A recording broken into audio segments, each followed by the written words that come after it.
नरेंद्र मोदी के तीसरे टर्म के पहले बजट को आज पेश होना था और यह नरेंद्र मोदी के राजनीतिक करियर का सबसे मुश्किल बजट रहा होगा, इसमें किसी को शक नहीं था। क्योंकि पहली बार मोदी ऐसी स्थिति में हैं जहां उन्हें गठबंधन का भी पूरा ख्याल रखना था और देश को आगे ले जाने के लक्ष्य का भी पूरा ध्यान रखना था। भाई विपक्ष तो मुंह फाड़े बैठा था कि 19 का 20 हो और उसका सरकार गिराने का जो सपना है वो पूरा कर पाए। लेकिन बॉस मोदी तो मोदी हैं। आज बजट पेश भी हो गया, मोदी ने विपक्ष के अरमानों को रौंद भी दिया और देश के आगे बढ़ने के अरमानों से कॉम्प्रोमाइज भी नहीं किया। वित्त मंत्री निर्मला सीतारमण ने आज पीएम मोदी की तीसरी सरकार का पहला बजट पेश किया, जिसमें चंद्रबाबू नायडू और नीतीश कुमार जैसे सहयोगी भी सेट कर दिए गए।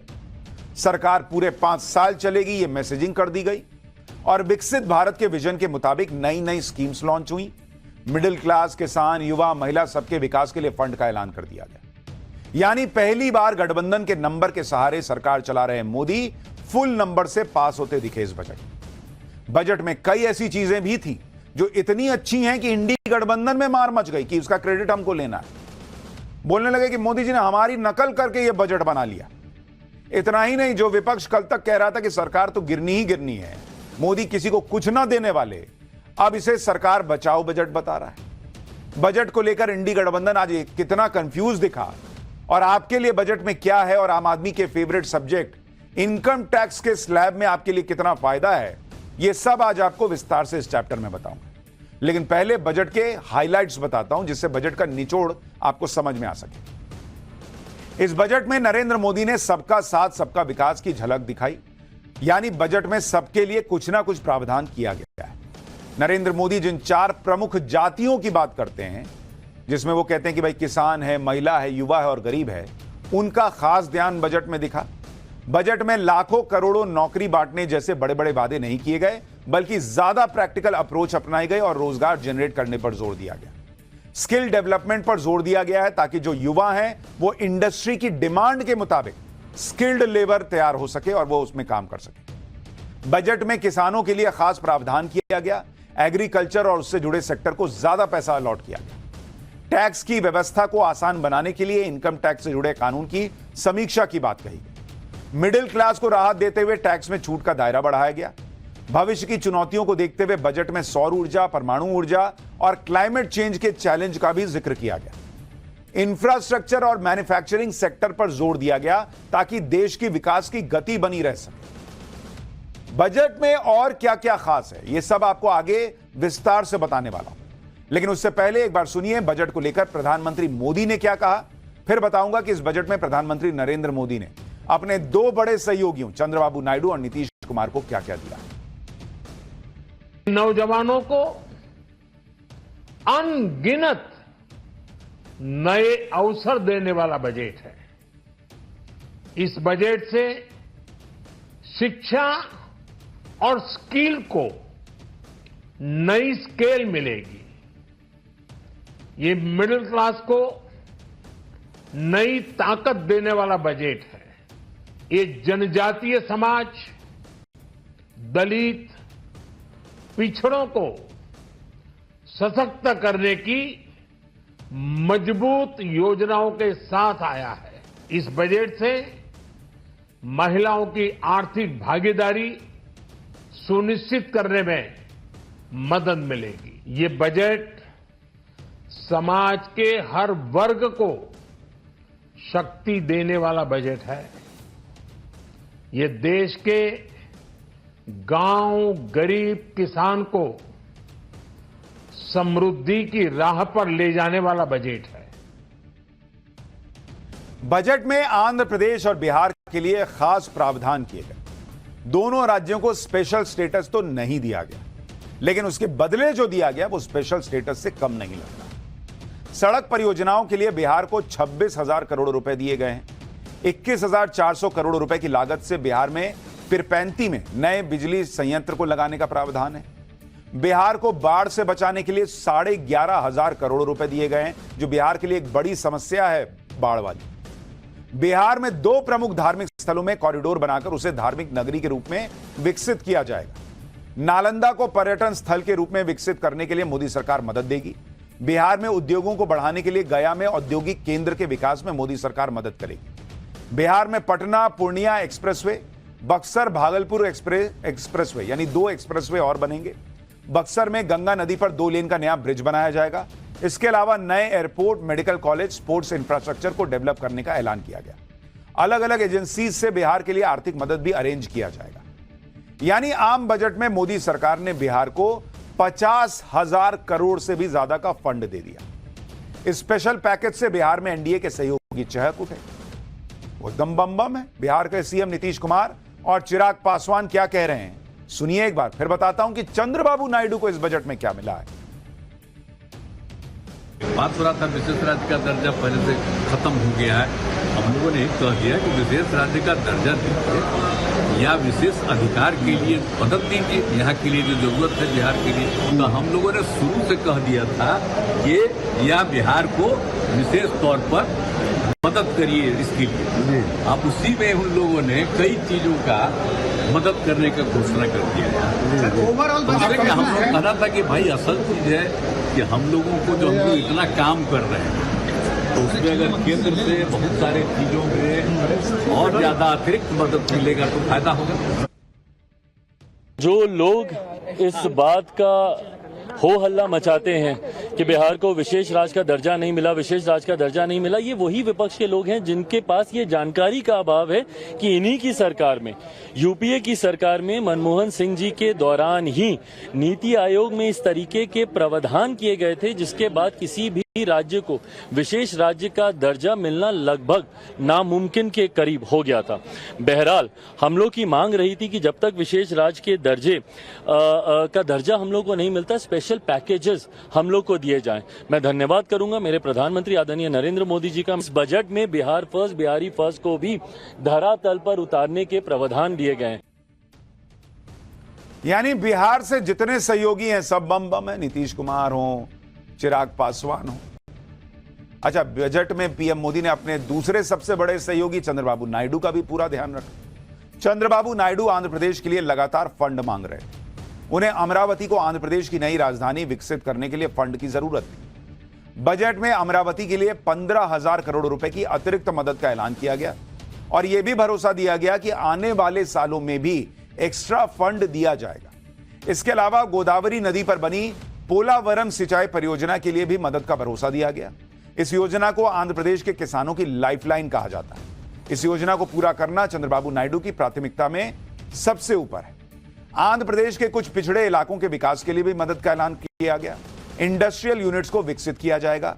हाईवे, बिजली, पानी और बाकी बुनियादी सुविधाओं के लिए भी फंड जारी होगा। यानी चंद्रबाबू नायडू पीएम मोदी से जिस मदद की उम्मीद कर रहे थे, नरेंद्र मोदी ने आंध्र प्रदेश के लिए उसे भी पूरा कर दिया। अब यही वजह है कि चंद्रबाबू नायडू ने भी इस मदद के लिए प्रधानमंत्री मोदी को धन्यवाद दिया। चंद्रबाबू नायडू ने कहा कि आंध्र प्रदेश की जनता की तरफ से वो प्रधानमंत्री मोदी और वित्त मंत्री निर्मला सीतारमण को शुक्रिया कहना चाहते हैं। केंद्र सरकार ने राज्य की जरूरतों को पहचाना। बजट में राजधानी, पोलावरम, औद्योगिक नोड्स और आंध्र प्रदेश में पिछड़े क्षेत्रों के विकास पर ध्यान केंद्रित करने के लिए शुक्रिया। केंद्र से यह समर्थन आंध्र प्रदेश के पुनर्निर्माण में एक लंबा रास्ता तय करेगा। चंद्रबाबू नायडू ने कहा कि वो इस प्रगतिशील और आत्मविश्वास बढ़ाने वाले बजट के लिए नरेंद्र मोदी सरकार को बधाई देते हैं। बजट पर टीडीपी के सांसद राममोहन नायडू ने यहां तक कह दिया कि आज के बजट से साफ हो गया कि मोदी और नायडू की जोड़ी मतलब फेविकॉल की जोड़ी। अब बताइए, विपक्ष इंडी अलायंस अगस्त में सरकार गिरवा रहा था और यहां नायडू के लोग कह रहे हैं, चंद्रबाबू नायडू के, कि मोदी नायडू की जोड़ी फेविकॉल की जोड़ी है। नीतीश कुमार बम बम, चिराग पासवान खुश। तो फिर कहां से गिरेगी सरकार भाई? यानी राहुल गांधी के जो अरमान थे नरेंद्र मोदी को कुर्सी से उतारने के, वो 2029 तक तो पूरे होते दिख नहीं रहे। कुल मिलाकर बजट में पीएम मोदी ने बिहार और आंध्र प्रदेश को आर्थिक मदद देकर अपने दोनों बड़े सहयोगियों को सेट कर दिया और इंडी गठबंधन के अरमानों पर पानी फेर दिया। क्योंकि इंडी गठबंधन लगातार यह नैरेटिव सेट कर रहा था कि मोदी सरकार तो बस अभी गिर जाएगी, लेकिन यहां तो नरेंद्र मोदी के सहयोगी कह रहे हैं कि यह फेविकॉल की मजबूत जोड़ी है, टूटने वाली नहीं है। विपक्ष के लिए यह तो ले बलाया वाला सिचुएशन है, क्योंकि विपक्ष और उसका इकोसिस्टम तो माहौल बना रहा था कि भाई बिहार और आंध्र प्रदेश को कुछ ना मिलने वाला।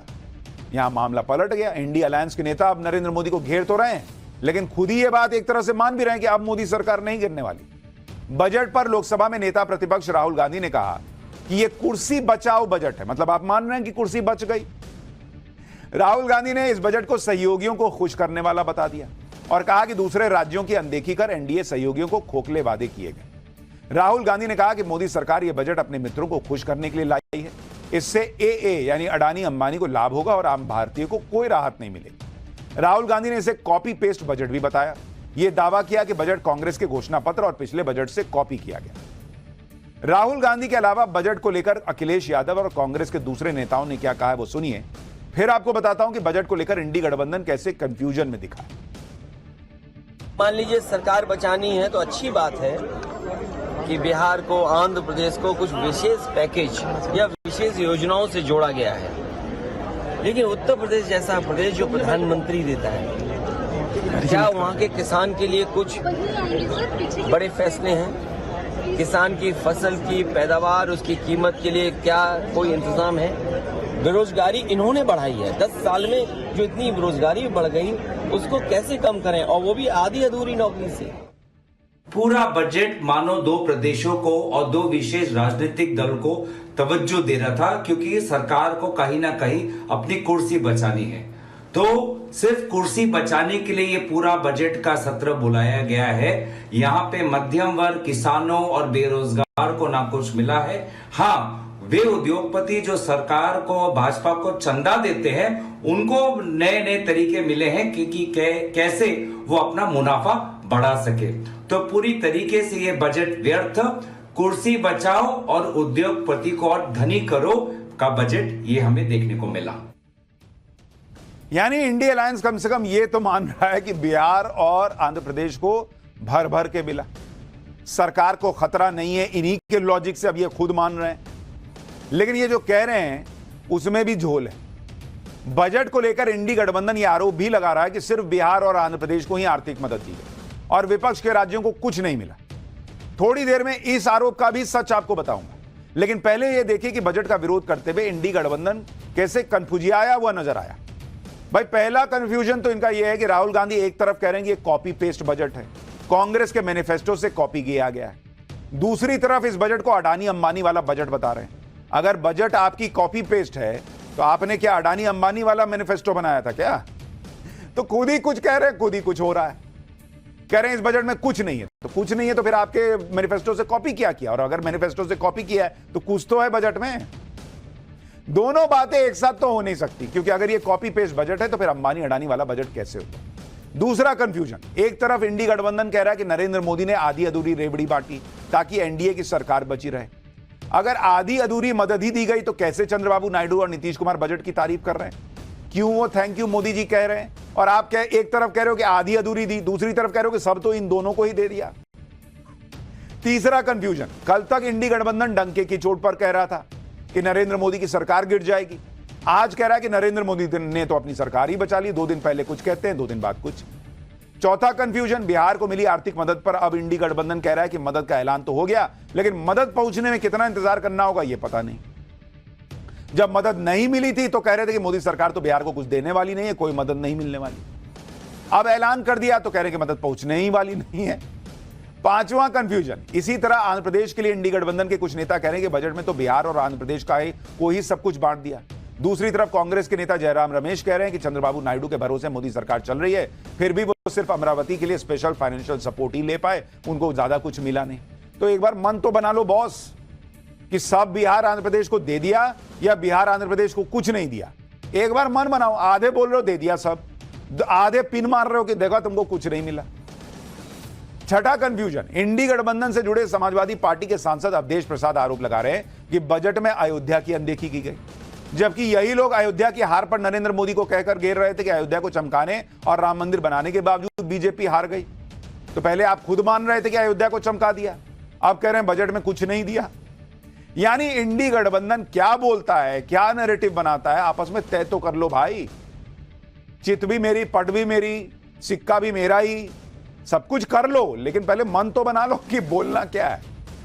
बजट को लेकर इंडी गठबंधन का एक आरोप यह भी है कि बीजेपी ने सब कुछ अपने सहयोगियों को दे दिया, दूसरे राज्यों की अनदेखी की गई। जैसे ममता बनर्जी ने कहा कि बंगाल को कुछ नहीं मिला, आम आदमी पार्टी ने कह दिया कि दिल्ली को कुछ मिला ही नहीं। झारखंड तेलंगाना की सरकारों ने भी ऐसे ही आरोप लगा दिए। एक बार बजट पर ममता बनर्जी और दिल्ली की मंत्री आतिशी को सुनिए, फिर बताता हूं कि वाकई क्या 2 राज्यों को सब कुछ मिला और बाकी को कुछ नहीं मिला है। इसका सच बताओ। हमने कुछ नहीं कहेंगे, हमें कोई टिप्पणी करना नहीं है इसका बारे में। मेरे को यही बोलना है, this budget is totally directionless, anti people, no vision, only the political mission is there. Darjeeling देखिए, दार्जिलिंग से वोट लेते हैं, वोट का टाइम में बड़ा बड़ा बात करते हैं, वादा करते हैं, और वोट आ जाने के बाद, हो जाने का बाद दार्जिलिंग को भूल जाता है। सिक्किम को मिलने दो, हमारा कोई इतराज नहीं है, लेकिन सिक्किम को मिलना और बंगाल को डिप्राइव करना दार्जिलिंग को, दिस आई कैनॉट सपोर्ट। इस बार यूनियन बजट 48 लाख करोड़ का है, तो दिल्ली की जो 20,000 करोड़ की डिमांड है, ये यूनियन बजट का मात्र 0.4% है। लेकिन उसके बावजूद भी केंद्र सरकार ने 1 रुपया शेयर इन टैक्सेस का नहीं दिया और 1 रुपया भी दिल्ली की म्युनिसिपल कॉर्पोरेशन को नहीं। आपको फैक्ट्स बताऊं उससे पहले आप खुद सोचिए। केंद्र सरकार जो बजट बनाती है, अगर आप इस देश को एक शरीर माने तो वो बजट पेट में जाने वाला खाना होता है। क्या यह संभव है कि जो पेट में खाना गया है उससे जो एनर्जी बनेगी वो एक हाथ कहे कि मुझे नहीं मिली है, सारी एनर्जी बाएं हाथ को चली गई, या एक पैर कह दे कि नहीं मेरे पास तो कोई एनर्जी आ ही नहीं रही है, वो तो सब दूसरी तरफ चली गई? ऐसा संभव है? या दिल अगर खून पंप कर रहा है तो कोई एक पार्ट कह सकता है कि मुझे तो खून आ ही नहीं रहा है, सारा खून सीधा पैर को दे दिए हैं? ऐसा होता है? ऐसा कैसे चलेगा देश कि एक राज्य को कुछ नहीं देंगे दूसरे को सब दे देंगे? ऐसा हो सकता है क्या? देश है बॉस, ऐसे नहीं चलता है। अच्छा, आपने इंडी गठबंधन शासित राज्य सरकारों के आरोप सुन लिए, अब आप बजट पर किस तरह की राजनीति हो रही है देखिए। इंडी गठबंधन पहले तो माहौल बना रहा है कि बजट में सब बिहार आंध्र प्रदेश को दे दिया, जबकि आंध्र प्रदेश में जगन मोहन रेड्डी की वाईएसआर कांग्रेस आरोप लगा रही कि आंध्र प्रदेश को कुछ नहीं मिला। पार्टी की तरफ से कहा गया कि मोदी सरकार ने आंध्र प्रदेश को 0 मदद दी है। अमरावती के लिए मिले 15,000 करोड़ को भी वाईएसआर कांग्रेस ने मामूली रकम बताकर खारिज कर दिया। तो एक तरफ आरोप है कि सब दे दिया आंध्र प्रदेश को, आंध्र प्रदेश के ऑपोजिशन के लीडर कह रहे हैं कि हमको कुछ मिला ही नहीं है। मोदी विरोध में इंडी गठबंधन राजनीति को किस लेवल तक लेकर आ गया है कि अब तमिलनाडु के सीएम स्टालिन ने नीति आयोग की मीटिंग के बहिष्कार की बात कह दी। स्टालिन ने आरोप लगाया कि बजट में तमिलनाडु को कुछ नहीं दिया गया। इंडी गठबंधन के नेताओं को यह समझना होगा कि यह देश का बजट है, किसी पार्टी का बजट नहीं है जिसमें एक राज्य को ज्यादा दे दिया और दूसरे को कम। क्योंकि अगर ऐसा होता तो बजट में मोदी सरकार सबसे पहले उन राज्यों को भर भर के फंड देती जहां विधानसभा चुनाव होने वाले हैं, या उन राज्यों को ज्यादा फंड देती जहां बीजेपी की सरकार है। लेकिन ऐसा कुछ नहीं हुआ। जहां तक बात आंध्र प्रदेश की है तो आंध्र प्रदेश को आर्थिक मदद की मांग बहुत पुरानी है। जब आंध्र प्रदेश का विभाजन 2 राज्यों तेलंगाना और आंध्र प्रदेश का गठन हुआ, तब भी यह तय हुआ था कि बदलते हालात में आंध्र प्रदेश को नए राज्य के रूप में विकसित करने के लिए उसे आर्थिक मदद दी जाएगी।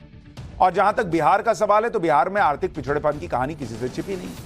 तो ऐसा नहीं कि नरेंद्र मोदी ने आंख बंद करके अपने सहयोगियों की कोई बात मान ली।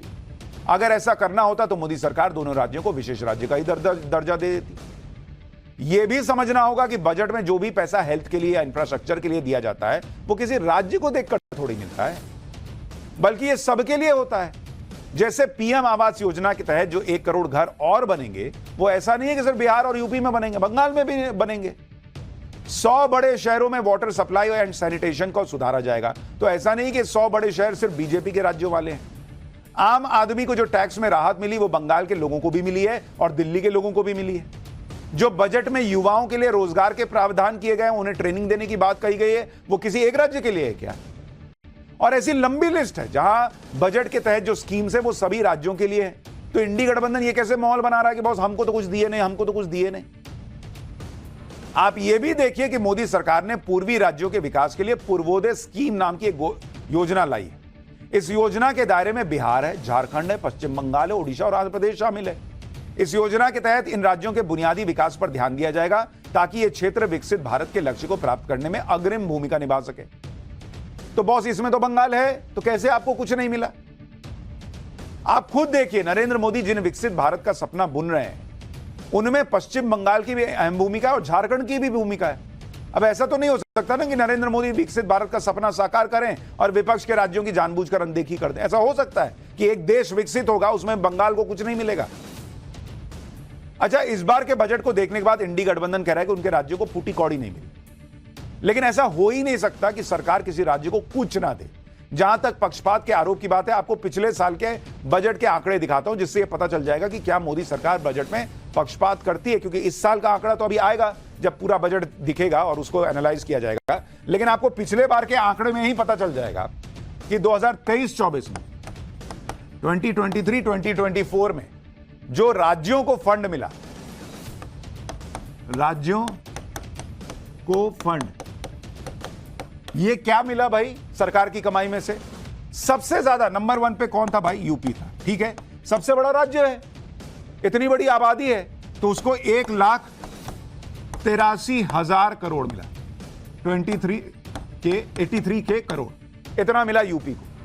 नंबर 2 पे पिछले साल बिहार था, और जिस साल बिहार को यह मिला उस समय बिहार में बीजेपी की सरकार नहीं थी, तब नीतीश कुमार और आरजेडी मिलकर सरकार चला रहे थे, तो बिहार को 1,02,000 करोड़ मिला। ठीक है, तीसरे नंबर पे था मध्य प्रदेश, एमपी, यह भी बड़ा राज्य है, उसको 80,000 करोड़ मिला। ठीक है भाई, चौथे नंबर पर कौन था? बंगाल था चौथे नंबर पे पिछले बार, जिसको 76,000 करोड़ मिला। 80,000 करोड़ और यहां 76,000 करोड़ मिला। और 5वें नंबर पर महाराष्ट्र था, महाराष्ट्र, उसको मिला 64,000 करोड़ सीआर।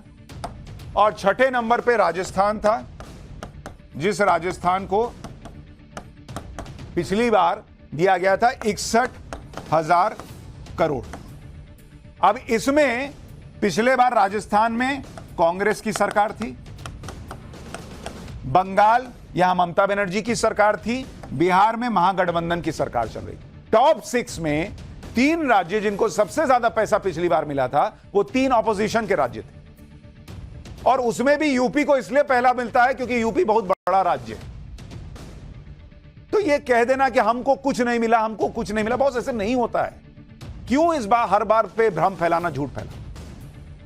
अच्छा, अब बात बजट के उस हिस्से की, भाई इनको कुछ मिले ना मिले, आम आदमी तो यह जानना चाहता है कि उसको क्या मिला। तो बजट में आम आदमी की सबसे ज्यादा दिलचस्पी होती है इनकम टैक्स स्लैब को लेकर। मोदी 3.0 के पहले बजट से पहले पब्लिक टैक्स में छूट की उम्मीद की जा रही थी। मोदी सरकार ने लोगों को निराश भी नहीं किया, सरकार ने टैक्स की दरों में बदलाव किया। कोई बहुत तूफानी बदलाव नहीं किया, लेकिन किया। ओल्ड टैक्स रिजीम और न्यू टैक्स रिजीम दोनों ही ऐसे प्रावधान किए गए हैं जिससे जनता को बचत होगी।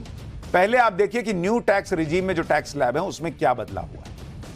न्यू टैक्स रिजीम में पहले 3 लाख रुपए तक की सालाना इनकम पर कोई टैक्स नहीं लगता था, अब भी कोई टैक्स नहीं लगेगा। पहले था कि 3 से 6 लाख सालाना इनकम पर 5% टैक्स लगता था, अब इसको 3 से बढ़ाकर 7 लाख सालाना कर दिया गया है 5% टैक्स के लिए। पहले 6 से 9 लाख पर 10% टैक्स लगता था, अब 7 से 10 लाख कर दिया गया इसको। 9 से 12 लाख के सालाना इनकम पर 15% टैक्स था, इसको 9 की बजाय 10 से 12 लाख तक कर दिया गया 15% टैक्स। पहले 12 से 15 लाख जो सालाना इनकम थी उस पर 20% टैक्स था, इसमें कोई बदलाव नहीं हुआ है। और 15 लाख से ज्यादा सालाना इनकम पर 30% टैक्स था, इसमें भी कोई बदलाव नहीं हुआ है। तो मोटे तौर पर जो लोग 10 लाख तक की कमाई कर रहे हैं उनके लिए फायदे की खबर है, या फिर कहिए कि 3 से 12 लाख तक सालाना इनकम टैक्स स्लैब में बदलाव हुआ है, और इसका सीधा फायदा आम टैक्स पेयर को होगा और उसके करीब 17,500 रुपए सालाना बच जाएंगे। टैक्स स्लैब में बदलाव के बाद 7,75,000 रुपए सालाना कमाने वालों को 1 पैसा भी टैक्स नहीं देना होगा। वो कैसे होगा वो भी समझिए भाई। 3 लाख रुपए तक तो वैसे ही कोई टैक्स नहीं है, 3 लाख से 7 लाख तक की जो इनकम है उस पर 5% टैक्स लेना है, यानी जो 4 लाख रुपए की कमाई है इस स्लैब में उस पर 5% यानी 20,000 रुपया टैक्स बनेगा। न्यू टैक्स रिजीम में इनकम टैक्स के सेक्शन 87A के तहत सरकार 20,000 रुपए माफ करती है। वहीं सरकार ने स्टैंडर्ड डिडक्शन की सीमा भी 50,000 से बढ़ाकर 75,000 रुपए कर दी है। नौकरी करने वालों की सैलरी से एक निश्चित अमाउंट पहले ही घटा दिया जाता है, इससे टैक्सेबल इनकम कम हो जाती है और टैक्स भी कम देना पड़ता है। इसे ही स्टैंडर्ड डिडक्शन कहते हैं। तो 7 लाख की इनकम पर 20,000 का टैक्स सेक्शन 87A से माफ हो जाएगा। इसमें स्टैंडर्ड डिडक्शन के 75,000 जोड़ दीजिए तो 7,75,000 तक की इनकम पर कोई टैक्स नहीं देना होगा। बजट के बाद प्रधानमंत्री मोदी ने मिडिल क्लास को टैक्स में राहत की बात की। पीएम मोदी ने कहा कि उनकी सरकार टैक्स में राहत देने के लिए लगातार काम कर रही है। एक बार पीएम का यह बयान भी सुनिए, फिर आपको बताता हूं कि ये सरकार ने जो टैक्स में छूट दी है ये कितनी बड़ी या कम। एनडीए सरकार ने पिछले 10 साल में ये सुनिश्चित किया है कि गरीब और मध्यम वर्ग को लगातार टैक्स से राहत मिलती रहे। इस बजट में भी इनकम टैक्स में कटौती और स्टैंडर्ड डिडक्शन में वृद्धि का फैसला लिया गया है। टीडीएस के नियमों को भी सरल किया गया है। इन कदमों से हर टैक्स पेयर को अतिरिक्त बचत होने वाली है। यानी प्रधानमंत्री कह रहे हैं कि सिर्फ इनकम टैक्स नहीं, दूसरे माध्यमों से भी आम आदमी को, मिडिल क्लास को मदद मिलेगी टैक्स बचाने। इंडी गठबंधन का एक आरोप यह भी रहता है कि मोदी सरकार उद्योगपतियों को फायदा पहुंचाती है, गरीबों का पैसा अडानी अंबानी को देती है। लेकिन इसकी सच्चाई क्या है वो भी आपको बताता हूं। जो टैक्स रिटर्न की हम बात करते हैं, कई बार हम सोचते हैं कि भाई सरकार ने बहुत बड़ा कोई तूफानी कदम नहीं उठाया, लेकिन अगर आप इसको नंबर से समझेंगे कि टैक्स रिटर्न भरने वाले, मतलब जो इनकम टैक्स भरते हैं, उनकी संख्या देश में कितनी है? 7.4 करोड़, यानी 7 करोड़ 40 लाख लोग इनकम टैक्स भरते हैं इस देश के अंदर। 140 करोड़ की आबादी में 7 करोड़ 40 लाख लोग इनकम टैक्स रिटर्न फाइल करते हैं। इसमें भी जीरो टैक्स, जिनका जीरो टैक्स की कैटेगरी में जो लोग आते हैं, वैसे लोग हैं 5 करोड़ 16 लाख। 7 करोड़ 40 लाख में से 5 करोड़ 16 लाख लोग ऐसे हैं जो रिटर्न तो फाइल करते हैं पर उनका कोई टैक्स नहीं बनता, टैक्स नहीं देते, वो स्लैब में आते हैं। टैक्स देने वाले कितने लोग हैं? टैक्स देने वाले लोग हैं 2 करोड़ 24 लाख। इतने लोग 2 करोड़ 24 लाख टैक्स देते हैं। अब इस 2 करोड़ 24 लाख में अगर आप देखेंगे 10 लाख से कम जिनकी इनकम है, ऐसे लोग कितने हैं? 10 लाख से कम इनकम वाले 97% है। यानी ये जो 2 करोड़ 24 लाख लोग टैक्स दे रहे हैं, उसमें से भी 97% लोग ऐसे हैं जिनकी 10 लाख से कम आमदनी है। तो ऐसे लोगों की इनकम टैक्स में योगदान इनका कितना होता है? इनका योगदान होता है 52%। सरकार जो 100 रुपया कमाती है इनकम टैक्स से, उसमें 52 रुपया ऐसे 97% लोगों से आता है जिनकी आमदनी 10 लाख से कम है। तो जब आप 10 लाख कम तक या 12 लाख तक कमाने वाले को टैक्स में छूट देते हो, तो आप यह समझिए कि सरकार जो 52 रुपया कमा रही है उसमें कमी कर रही है। 97% लोगों को राहत दे रही है। यह बात समझनी होगी। जो लोग 10 लाख से ज्यादा कमाने वाले हैं, इसमें 10 लाख प्लस के इनकम वाले जो लोग हैं, ऐसे लोगों की जो संख्या है वो 3% है। और उस 3% में हम में से बहुत सारे लोग आते हैं, तो हमको लगता है कि यार हमको तो कुछ मिला नहीं। लेकिन अगर आप सरकार के हिसाब से देखिएगा तो सरकार 97% लोगों को राहत दे रही है। वो ऐसा देखिए, नरेंद्र मोदी का हिसाब क्लियर है, उनका विजन क्लियर है कि देश को आगे ले जाना है तो टैक्स तो लेना पड़ेगा, उसी पैसे से ना इंफ्रास्ट्रक्चर बनेगा और 10 चीजें हों। और वो कभी भी कोई तूफानी राहत इनकम टैक्स में दे देंगे, इसकी उम्मीद ही करना बेमानी है। क्योंकि जब 2019 और 2024 के चुनाव के ठीक पहले नरेंद्र मोदी ने कोई तूफानी फेरबदल नहीं किया टैक्स स्लैब में, तो ऐसा अब कैसे कर देते बॉस, जब भारत को तीसरी सबसे बड़ी अर्थव्यवस्था के टारगेट को अचीव करने के लिए आगे बढ़ा रहे हैं। हां, यह जरूर है कि जिनको राहत की सबसे ज्यादा जरूरत थी उन्हें राहत मिली, भले ये थोड़ी राहत है लेकिन राहत दी गई।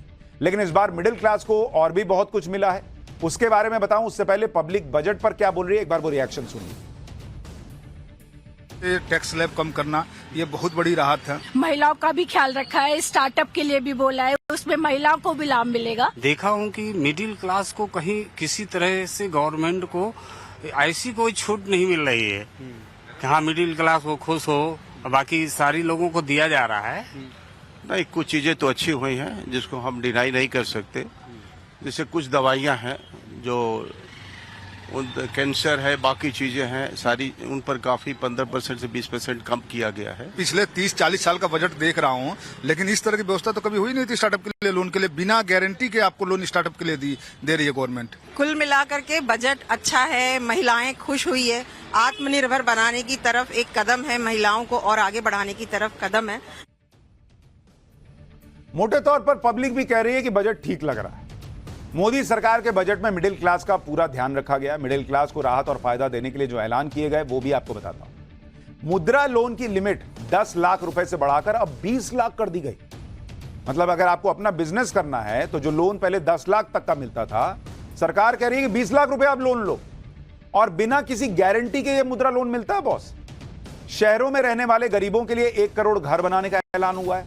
हायर एजुकेशन के लिए 10 लाख रुपए का सस्ता लोन मिलेगा। कैंसर की 3 दवाओं पर कस्टम ड्यूटी हटा दी गई, जिससे दवाएं सस्ती मिलेंगी। पीएम सूर्य घर मुफ्त बिजली योजना के तहत 1 करोड़ घरों को 300 यूनिट बिजली फ्री मिलेगी। मोबाइल फोन और उसके चार्जर से 15% एक्साइज ड्यूटी घटाई गई है और अब मोबाइल फोन और चार्जर सस्ते मिलेंगे। इस बार के बजट में युवाओं पर भी सरकार का फोकस साफ दिखा। वित्त मंत्री निर्मला सीतारमण ने एजुकेशन, स्किल डेवलपमेंट और नौकरियों को लेकर बड़ी घोषणाएं की। जैसे कौशल विकास की 5 योजनाओं को सरकार 2 लाख करोड़ रुपए की फंडिंग करेगी, जिससे 5 साल में 4 करोड़ से ज्यादा युवाओं को फायदा मिलेगा। 1000 इंडस्ट्रियल ट्रेनिंग इंस्टीट्यूट का अपग्रेडेशन होगा और इस अपग्रेडेशन से 5 साल में 20 लाख युवाओं का कौशल विकास होगा। सरकार ने 500 टॉप कंपनियों में युवाओं के लिए स्पेशल इंटर्नशिप का प्लान बना दिया है। यह बहुत बड़ी खबर है, जिसके तहत 5 साल में 1 करोड़ से ज्यादा युवाओं को टॉप की 500 कंपनियों में सरकार इंटर्नशिप करवाएगी। 1 साल की इंटर्नशिप में युवाओं को हर महीने 5,000 रुपए भत्ता मिलेगा, जबकि इंटर्नशिप पूरी होने के बाद अलग से 6,000 रुपए मिलेगी। पहली नौकरी करने वालों को भी सरकार की तरफ से सौगात मिलेगी और उनके पीएफ अकाउंट में 1 महीने की सैलरी सरकार अपनी तरफ से डालेगी। जिन्हें सरकारी योजनाओं के तहत कोई फायदा नहीं मिल रहा है, उन्हें 10 लाख रुपए से ज्यादा का एजुकेशन लोन अब सरकार देगी और इस एजुकेशन लोन का 3% तक पैसा सरकार खुद जमा करेगी। यानी इस बार इनकम टैक्स में मिडिल क्लास को थोड़ी छूट जरूर दिखे, लेकिन घुमा फिरा के बहुत सारी ऐसी चीजें हैं जिससे देश की अर्थव्यवस्था को आगे ले जाने और मिडिल क्लास को फायदा पहुंचाने दोनों का प्रयास होता दिखा। बजट में सरकार ने 7 चीजों पर कस्टम ड्यूटी घटा दी है और 2 पर बढ़ाई है। अब इससे क्या सस्ता और महंगा हुआ है वो भी सुन लीजिए। बजट में कैंसर से जुड़ी बीमारियों में इस्तेमाल होने वाली 3 दवाएं और इक्विपमेंट पर कस्टम ड्यूटी घटा दी गई। इससे कैंसर का इलाज सस्ता होगा। सोने और चांदी पर कस्टम ड्यूटी 15 से घटाकर 6% कर दी गई है। इससे सोने और चांदी से बनने वाले गहने सस्ते हो जाएंगे, इनकी कीमत कम हो जाएगी, आपकी टेंशन बढ़ जाएगी, भाभी जी कहेंगी कुछ दिलाओ। मोबाइल फोन और मोबाइल चार्जर पर टैक्स कम किया गया है, यानी हो सकता है घर में नए मोबाइल की डिमांड भी हो जाए। इसके अलावा बिजली के तार, एक्सरे मशीन और सोलर सेट्स पर भी टैक्स कम कर दिया गया है। चमड़े से बना सामान भी टैक्स कम करने की वजह से सस्ता हो जाएगा। वहीं कुछ टेलीकॉम इक्विपमेंट पर कस्टम ड्यूटी को बढ़ा दिया गया। पहले इन प्रोडक्ट्स पर 10% बेसिक कस्टम ड्यूटी थी, अब इसे 15% कर दिया गया। सरकार ने प्लास्टिक प्रोडक्ट्स पर भी कस्टम ड्यूटी बढ़ा दी है। सोलर सेल और सोलर ग्लास पर भी टैक्स बढ़ा है। इसका मतलब है कि सोलर सिस्टम लगवाना अब थोड़ा महंगा हो सकता है। कुछ लैबोरेटरी केमिकल्स पर भी सरकार ने इस बजट में टैक्स बढ़ाया। यानी मोदी सरकार के बजट से एक बात साफ हो गई है कि भाई सरकार का जो फोकस था वो फोकस दिखना चाहिए और सरकार कैसे आगे ले जाएगी देश को, अर्थव्यवस्था को, उसका पूरा प्रयास। और इसीलिए अगर आप देखेंगे कि जो लोन देना है वो 10 लाख से 20 लाख कर दिया गया और युवाओं के रोजगार के अवसर पैदा हो, युवा स्किल्ड हो सके, इस पर जोर है। लेकिन एक और चीज पर जोर नजर आया। मोदी सरकार के बजट से एक बात और साफ हो गई कि हिंदुत्व का मुद्दा पीएम मोदी और उनकी सरकार के एजेंडे में जारी रहेगा। अयोध्या में लोकसभा चुनाव हारने के बाद इंडी गठबंधन लगातार कह रहा है कि जनता ने हिंदुत्व के मुद्दे को नकार दिया। लेकिन पीएम मोदी के लिए हिंदुत्व चुनावी मुद्दा नहीं है, बल्कि आस्था और सनातन से जुड़ा मुद्दा है। पाठशाला में अब अगला चैप्टर हिंदू का वोट कम मिला, फिर भी मोदी ने बजट में हिंदुत्व पर कौन सी बड़ी घोषणा की। मोदी का डंके की चोट पर ऐलान, हिंदू और हिंदुत्व का एजेंडा नहीं छूटेगा। अब इसका चैप्टर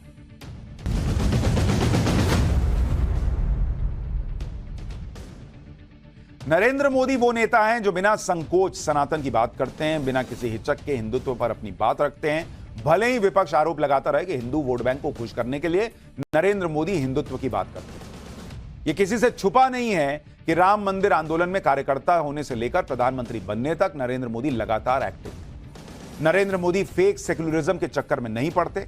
उनका फंडा क्लियर है कि वो हिंदू धर्म से आते हैं और अपने धर्म का पालन करने के रास्ते में ना तो उनका पद आ सकता है और ना ही कोई और सियासी कैलकुलेशन। अपने तीसरे कार्यकाल के पहले बजट में भी प्रधानमंत्री मोदी ने एकदम क्लियर मैसेज दे दिया कि विकास के साथ उनका फोकस विरासत पर भी रहेगा, हिंदुत्व पर भी रहेगा। हिंदू वोट कम मिला ज्यादा मिला, इससे हिंदुत्व को लेकर उनकी सोच नहीं बदलने वाली। और यही हमने आपको पाठशाला में कई बार बताया कि नरेंद्र मोदी नी जर्क रिएक्शन में विश्वास नहीं करते कि भाई अरे हिंदू का वोट कम मिला ये कर दो, मुसलमान वोट नहीं देता उसके लिए काम करना बंद। ये नरेंद्र मोदी का स्टाइल नहीं है बॉस। और आप देखिए कि धार्मिक पर्यटन को बढ़ावा देने के लिए इस बार के बजट में 3 बड़े ऐलान किए गए। बिहार के बोधगया में काशी विश्वनाथ मंदिर की तर्ज पर महाबोधि मंदिर कॉरिडोर बनाया जाएगा। इसी तरह गया में विष्णुपद मंदिर कॉरिडोर तैयार होगा और बिहार के राजगीर में सप्तऋषि कुंड को वर्ल्ड क्लास टूरिस्ट सेंटर बनाया जाएगा।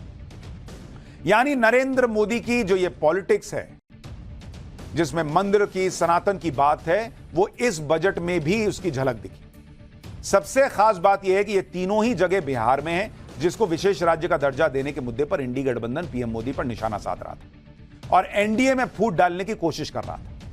मोदी सरकार ने न सिर्फ बिहार को स्पेशल पैकेज दिया बल्कि हिंदुत्व और सनातन का नया गढ़ बनाने की नींव रख दी। एक बार वित्त मंत्री निर्मला सीतारमण ने बजट में क्या ऐलान किया ये सुनिए, फिर इस फैसले के असर के बारे में आपको बताता हूं।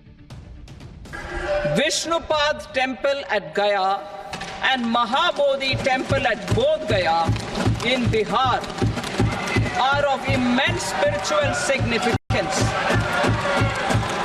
Comprehensive development of Vishnupad temple corridor and Mahabodhi temple corridor will be supported, modeled on the successful Kashi Vishwanath temple corridor to transform them into world-class pilgrim and tourist destinations. Budget में जो ऐलान किया गया है उसका मकसद बिहार में धार्मिक पर्यटन को बढ़ावा देना है, जिससे बिहार की रिलीजियस इकोनॉमी को बूस्ट मिलेगा। बिहार जैसे पिछड़े राज्य के लिए क्रांतिकारी फैसला साबित हो सकता है। अभी कुछ दिन पहले ही पीएम मोदी ने बिहार में नालंदा यूनिवर्सिटी के नए कैंपस का उद्घाटन किया। नालंदा यूनिवर्सिटी भी भारत की प्राचीन विरासत का प्रतीक है। नालंदा के विकास को लेकर आज भी बजट में कई घोषणाएं की गई। इसी तरह से अब मोदी सरकार बिहार में धार्मिक कॉरिडोर बनाने वाली है, जिसमें बोधगया का महाबोधि मंदिर सबसे पहले। बिहार के बोधगया का महाबोधि मंदिर दुनिया के सबसे प्राचीन बौद्ध मंदिरों में से एक। माना जाता है कि इसी मंदिर के परिसर में बोधि वृक्ष है, जिसके नीचे भगवान बुद्ध को ज्ञान मिला था। मंदिर का निर्माण सम्राट अशोक ने 260 ईसा पूर्व यानी करीब 2300 साल पहले कराया। सम्राट अशोक बोधि वृक्ष की पूजा करने के लिए यहां पहुंचे थे। मंदिर के मौजूदा स्वरूप का निर्माण 5वीं और 6वीं शताब्दी के बीच कराया गया। इसके बाद 19वीं और 20वीं सदी में एक बार फिर से इसका जीर्णोद्धार कराया गया। महाबोधि मंदिर के ऐतिहासिक महत्व को देखते हुए इसे यूनेस्को वर्ल्ड हेरिटेज साइट में शामिल किया गया। गया के महाबोधि मंदिर से पीएम मोदी का पुराना नाता है। 2014 में प्रधानमंत्री बनने के अगले ही साल यानी 2015 में पीएम मोदी महाबोधि मंदिर गए थे और उन्होंने पूरे विधि विधान के साथ यहां पर पूजा की थी, ध्यान लगाया था। महाबोधि मंदिर के अलावा गया जिले के ही विष्णुपद मंदिर में भी कॉरिडोर डेवलप किया जाएगा, जिसे कहा जा रहा है कि काशी विश्वनाथ कॉरिडोर जैसा होगा। विष्णुपद मंदिर गया में फल्गु नदी के किनारे बना हुआ है। मंदिर में भगवान विष्णु के 40 सेंटीमीटर लंबे पदचिन्ह बने हुए हैं। आप देखिए तस्वीर। और ऐसी मान्यता है कि मंदिर में भगवान विष्णु के चरण सतयुग के समय से मौजूद है। इसका जिक्र रामायण में भी किया गया है। इसके मौजूदा स्वरूप का निर्माण 18वीं सदी में महारानी अहिल्याबाई ने कराया था। मान्यता है कि इस जगह पर भगवान विष्णु ने गयासुर नाम के राक्षस के सिर पर अपना दाहिना पैर रखा और चट्टान पर अपने पैरों के निशान छापते हुए उसे पाताल भेज दिया। कहा जाता है कि भगवान विष्णु के पैरों के वो निशान आज भी मंदिर में मौजूद हैं। गयासुर राक्षस के नाम पर ही इस जगह का नाम गया पड़ा। श्राद्ध के दौरान इस मंदिर में देश भर से श्रद्धालुओं की भारी भीड़ उमड़ती है। मान्यता है कि पूर्वजों के तर्पण के बाद विष्णुपद मंदिर में भगवान विष्णु के चरणों के दर्शन से सभी दुखों का नाश होता है। इसी तरह बजट में बिहार के नालंदा जिले में स्थित राजगीर शहर को भी इंटरनेशनल लेवल के टूरिस्ट हब की तरह डेवलप करने की घोषणा की गई। राजगीर को हिंदुओं के साथ ही जैन और बौद्ध धर्म को मानने वालों का भी बड़ा तीर्थ माना जाता है। राजगीर में 400 मीटर ऊंची रत्नागिरी की पहाड़ी पर बने विश्व शांति स्तूप को देखने के लिए दूर दूर से लोग आते हैं। संगमरमर से बने स्तूप के चारों कोनों में भगवान बुद्ध की मूर्तियां लगाई गई। राजगीर के सप्तऋषि कुंड को भी विकसित करने का प्लान है। मान्यता है कि गर्म पानी के इस कुंड में नहाने से पुरानी बीमारियां खत्म हो जाती हैं। मान्यता है कि इस कुंड का निर्माण खुद भगवान ब्रह्मा ने कराया था और हैरानी की बात यह है कि सर्दियों के मौसम में भी इस कुंड में पानी का टेम्परेचर करीब 45 डिग्री सेल्सियस रहता है। राजगीर में अभी भी बड़ी संख्या में पर्यटक पहुंचते हैं। यहां पहाड़ी पर एक स्काई ग्लास वॉक ब्रिज भी बनाया गया है। करीब 80 फीट लंबे ब्रिज पर एक बार में 40 पर्यटक बैठ सकते हैं। माना जा रहा है कि एक बार महाबोधि कॉरिडोर, विष्णुपद कॉरिडोर तैयार होने और राजगीर में टूरिज्म के लिए इंफ्रास्ट्रक्चर को मजबूती मिलने के बाद यहां पहुंचने वाले टूरिस्ट की संख्या काफी बढ़ जाएगी। इस देश में कुछ लोग ऐसे हैं जो हमेशा कहते हैं कि मंदिर बनाने से क्या होगा, उससे कौन सा विकास हो जाएगा, बिहार में यह हो गया तो क्या हो जाएगा। ये वो लोग हैं जो इस देश को समझते ही नहीं। पीएम नरेंद्र मोदी ने नए भारत के हिसाब से रिलीजियस टूरिज्म और रिलीजियस इकोनॉमी को समझा और एक के बाद एक सनातन के केंद्र को ऐसा बना दिया कि आज की डेट में वाराणसी ने भारत के पसंदीदा टूरिस्ट डेस्टिनेशन माने जाने वाले गोवा को पीछे छोड़ दिया। भाई, टूरिज्म मिनिस्ट्री के आंकड़े देख लीजिए, किस तरह मंदिर टूरिज्म, बीच टूरिज्म को काफी पीछे छोड़ चुका है। और अगर आपको मैं आंकड़ा बताऊं, ये देखिए आप आंकड़ा 2023, इसका आंकड़ा देखिए, कुल टूरिस्ट कितने आए। कुल टूरिस्ट अगर आप देखेंगे, कुल टूरिस्ट गोवा में कितने आए। गोवा में 2023 में 80,48,000 टूरिस्ट आए, 80,48,000। जबकि काशी में, वाराणसी में कितने टूरिस्ट आए। वाराणसी में अंदाजा लगाइए, करीब करीब 13 करोड़ टूरिस्ट आए, करीब 13 करोड़। तो जिस देश में लोग सोचते थे कि छुट्टी मतलब गोवा, उस देश में गोवा में 80 लाख लोग आ रहे हैं और वाराणसी में 13 करोड़ लोग आ रहे हैं। और अगर आपको विदेशी टूरिस्ट बताऊं कितने विदेशी आए, अगर उसका आंकड़ा आपको दिखाऊं, 2023 में गोवा में आए 4,52,000, 52K। और यूपी में अगर आप देखिएगा, यूपी में 16 लाख विदेशी टूरिस्ट आए, 16 लाख। और यह बढ़ा है 2022 का अगर आप आंकड़ा देखिएगा, 2022 का, तो गोवा में 85 लाख आए थे, 85 लाख गोवा के अंदर। और वाराणसी में, इसी वाराणसी में 2022 में 7 करोड़ आए थे। और आप देखिए 2023 में वो बढ़कर कहां 13 करोड़ पहुंच गए। अब जो लोग वाराणसी में रह रहे हैं उनके लिए आप सोचिए कि कमाई के कितने अवसर हैं। तो जो लोग पूछ रहे हैं कि बिहार में ये हो जाएगा तो क्या होगा, बिहार में क्या होगा आप अंदाजा लगा लीजिए वाराणसी की तस्वीर देखकर। पीएम मोदी रिलीजियस टूरिज्म को प्रमोट कर रहे हैं और इससे फायदा क्या हो रहा है वो भी आपको बताता हूं। टूरिज्म मिनिस्ट्री के मुताबिक भारत में टूरिज्म का 60% से ज्यादा हिस्सा धार्मिक और आध्यात्मिक टूरिज्म की कैटेगरी से आता है। देश में धार्मिक स्थलों से साल 2022 में 1,34,000 करोड़ रुपए की इनकम हुई, जबकि साल 2021 में धार्मिक स्थलों से 65,000 करोड़ की इनकम हुई। Centre for social impact and philanthropy की रिपोर्ट के मुताबिक 2021-22 में जो मंदिरों का घरेलू दान था वो 14% बढ़कर 27,000 करोड़ रुपए हो गया, जबकि 2020-21 में मंदिरों को मिलने वाला दान 23,700 करोड़ रुपए था। काशी विश्वनाथ कॉरिडोर बनने के बाद मंदिर को मिलने वाला दान 500% बढ़ गया। 2022 में काशी विश्वनाथ मंदिर को 100 करोड़ रुपए का दान मिला। इसी तरह से काशी विश्वनाथ कॉरिडोर बनने के बाद वाराणसी में टूरिज्म 1000% बढ़ा है। उज्जैन में महाकाल कॉरिडोर बनने के बाद टूरिज्म 1796% बढ़ गया।